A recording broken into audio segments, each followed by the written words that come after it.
Have you ever met someone who completely changed your outlook on life? Who fundamentally shook the way you look at things like religion, politics, or even human nature itself? Well, for me, one of those people was the journalist Christopher Hitchens. Now, in recent times, Hitchens' legacy has been somewhat sullied. He's been accused of being sexist, Islamophobic, and even Republican. And no doubt his stance on certain issues has been controversial. That the main source of hatred in the world is religion, and organized religion. But I think going back and listening through the vast amount of lectures, debates, and writing he's done shows that a lot of these accusations were untrue. But I'll let Hitchens defend himself. Would a sexist say this? We all know there is a cure for poverty. It's a rudimentary one. It does work, though. It works everywhere for the same reason.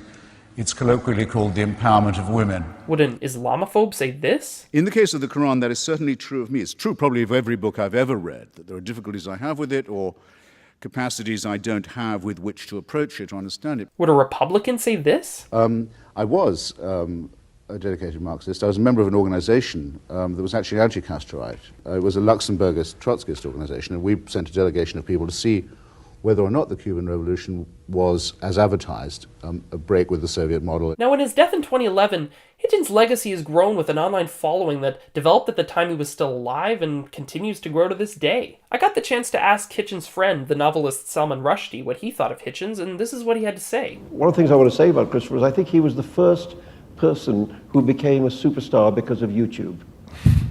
You know, I think more than his books, more than his essays, etc., he was such an amazing speaker and now, of course, everything's captured. Nothing ever disappears, you know.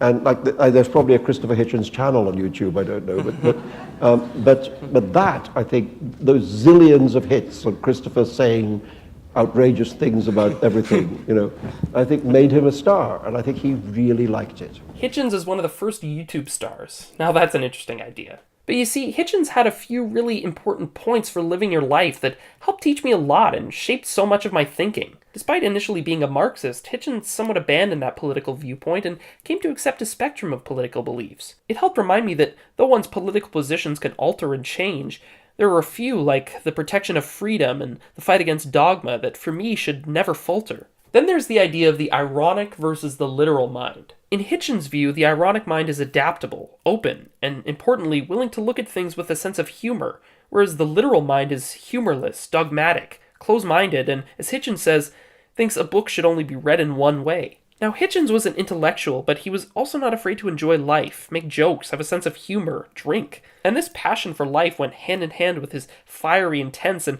confrontational style of debating. You give me the awful impression, I hate to have to say it, of someone who hasn't read any of the arguments against your position ever. We've seen him on multiple forms of media just verbally obliterate his enemies. Here he is interviewing the former Grand Wizard of the KKK and his son. Isn't there an Ethiopian guy dead somewhere in the state of Washington? And you've been accused of inciting and procuring the murder? Again, simple question for you.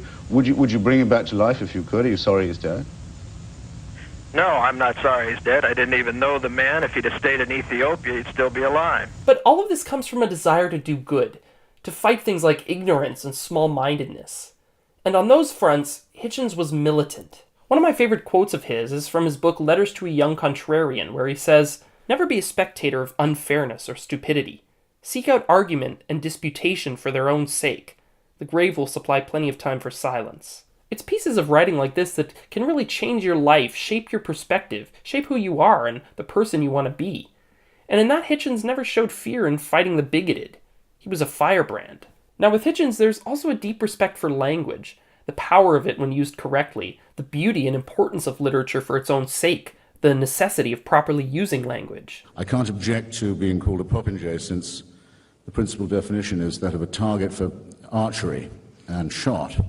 Which I dare say I've brought upon myself and certainly feel I've well earned in Mr. Galloway's case. I've had the opportunity to test myself against writers who, instead of making you want to write, as those did, make you wonder why you bother. Books that give one, as reading Salman Rushdie does, the impression that perhaps people may have had when they saw Mozart and realized he wasn't composing music, he was just writing it down, he was hearing it. Now, Hitchens is not someone you always need to agree with. I certainly don't. But the point of people like him is they can teach you how to think, not what to think. And he said as much himself. In Letters to a Young Contrarian, he wrote, "The essence of the independent mind lies not in what it thinks, but how it thinks." And that's what it is for me more than anything else. When I watch or read Hitchens' work, I find it intellectually stimulating, exciting. It makes me want to go out into the world and do things like this. Speak out against injustice or stupidity or banality.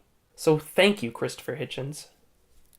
Hey, if you like this video, please make sure to subscribe to my channel, Passailaigue Productions, follow my Facebook and Twitter page, and check out my Patreon. But what do you think? Is the Hitch a drink-soaked neocon popinjay or a great writer? I'll leave a bunch of links in the description for you to check out, so leave a comment and let me know what you think. So, because I know there's a break coming, and for all those of you who tune in because you just like the advertisements, I think your time has come. For the rest, stay tuned. We'll be back.